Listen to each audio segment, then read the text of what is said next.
Seagull पक्षी आपल्याबरोबर उडत आहेत आणि आपण निघालो आहे रत्नसागर पार करण्यासाठी नर्मदा परिक्रमेमध्ये.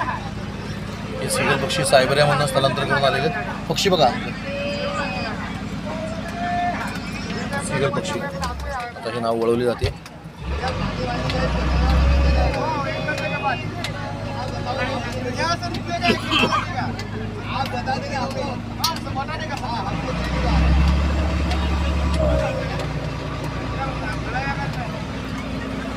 आपल्याला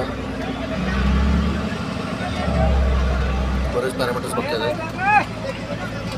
RPM दिसतो त्या ठिकाणी. आपल्याला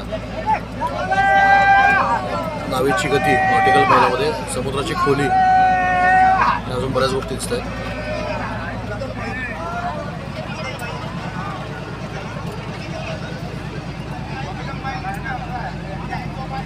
या पक्ष्यांना खाऊ घालू शकता तुम्ही.